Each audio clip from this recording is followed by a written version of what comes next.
तो देखो ये आपको क्वेश्चन क्या दे रखा है कि a circuit containing a resistance of 20 ohm alone, inductance of 10 milli henry and alone and the capacitance of 300 microfarad alone is connected across the alternating voltage. Write the equation for the current. आपको current के लिए क्या करना है, equation लिखना है, right. तीन condition लेनी है। जब आपका आर कनेक्टेड है सर्किट में, एल कनेक्टेड है और तीसरे में क्या कनेक्टेड है, आपका सी कनेक्टेड है। तो तीनों केस में आपको क्या करना है, आपको करंट की इक्वेशन लिखनी है। तो फर्स्ट केस हम लेके क्या चल रहे हैं कि जब आपका सर्किट में क्या कनेक्टेड है, रेजिस्टेंस कनेक्टेड है, तो आपको बताना है कि करंट की वैल्यू क्या होगी। यहाँ पे रेजिस्टेंस की वैल्यू क्या दे रखी है, 20 ओम दे रखा है, और वोल्टेज आपको क्या दे रखा है, 100 साइन 100 पाई टी, यही दे रखा है। तो आपको करंट बताना है। तो करंट आपका क्या हो जाएगा इस केस में, आई इक्वल टू क्या होता है, वी अपॉन आर। वी कितना दे रखा है, 50 sine 100 pi T upon R की वैल्यू आपकी कितनी दे रखी है, 20 दे रखी है। तो यहाँ से आपका क्या आ जाएगा, यहाँ से आई की वैल्यू आपकी क्या आ जाएगी बताओ, 5 साइन ओमेगा टी। समझ गए। तो ये आपका वोल्टेज क्या था, आपका साइन 100 साइन ये था, ओमेगा की जगह पे ये ओमेगा टी नहीं होगा ना, यहाँ पे क्या होगा 100 पाई टी। और आपका करंट क्या आ रहा है, आपका करंट की वैल्यू आपकी आ रही है 50 साइन 100 पाई टी। समझ गए। अब आपको क्या करना है, जब आप में क्या कनेक्टेड हो, आपके सर्किट में इंडक्टर कनेक्टेड हो, इंडक्टर कनेक्टेड हो, तो उस केस में आपका करंट, उस केस में आपकी करंट की वैल्यू क्या आएगी। देखो अब सेकंड केस में आपको क्या कनेक्टेड है, आपका इंडक्टर कनेक्टेड है।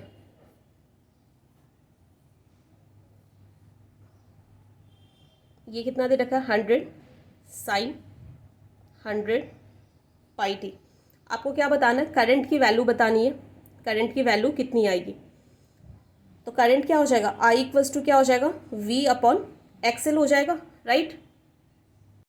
तो उससे पहले आप एक कंडीशन याद रखना, कंडीशन याद करना, जब आपका मान लो कि ये वोल्टेज था किसी भी इंडक्टर के across V M sine omega T, right. तो आप करंट क्या लिखते थे, V M sine omega T minus pi by two, क्योंकि करंट क्या करता था, वोल्टेज से लैग करता था इंडक्टर के केस में। तो यहाँ पे आप क्या लिखोगे बताओ, यहाँ पे जब आप लिखोगे तो यहाँ पे क्या हो जाएगा, 100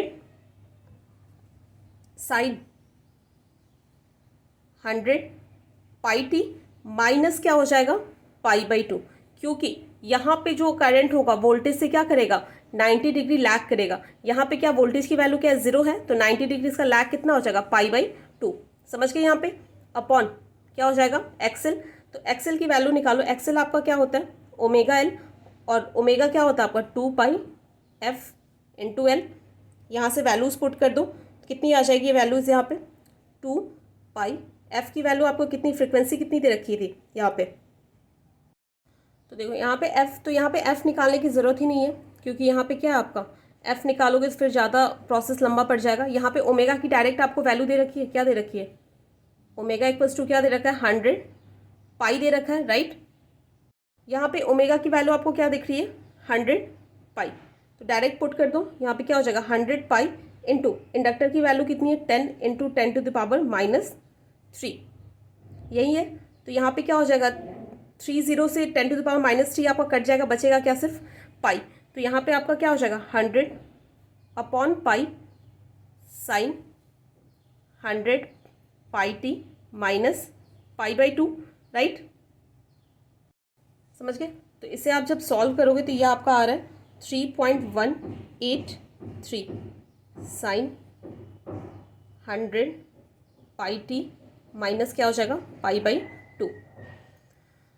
आगे बात समझ में। तो थर्ड वाले केस में हम लोग क्या देखेंगे, जब आपके इंडक्टर के अक्रॉस क्या कनेक्टेड होगा, कैपेसिटर कनेक्टेड होगा, तो उसके अक्रॉस आपका करंट क्या आता है।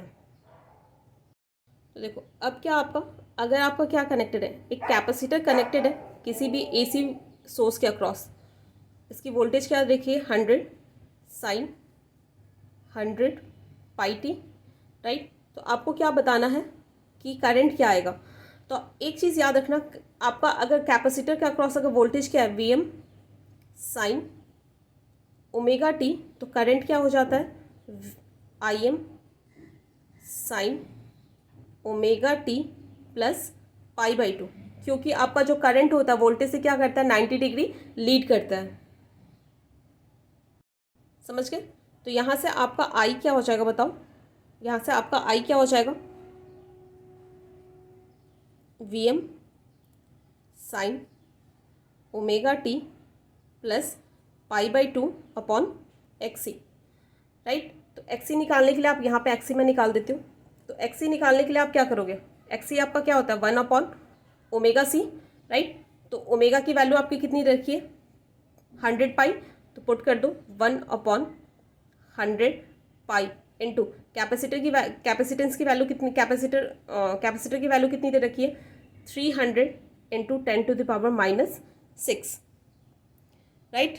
आप जब इसे सॉल्व करोगे तो ये आ रहा है आपका 10.61।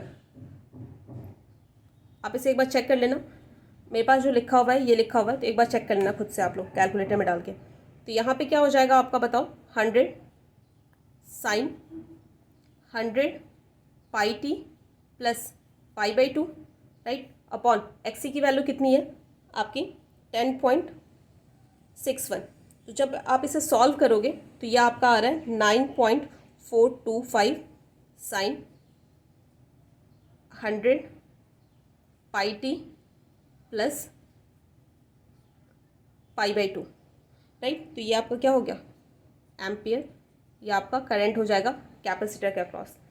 तो इस तरीके जो बेसिक क्वेश्चंस आते हैं आप क्या कर सकते हो सॉल्व कर सकते हो। बस आपको याद रखना होगा जो करंट की इक्वेशन होगी उसमें आपको पाई बाई टू क्या करना होगा ऐड करना होगा फेजर में, और जब कैपेसिटर के केस में अगर आप इंडक्टर यूज़ कर रहे हो तो उसमें पाई बाई टू को क्या करना होगा सब्ट्रैक्ट करना होगा आप जब करंट की इक्वेशन लिखोगे तो, ठीक है।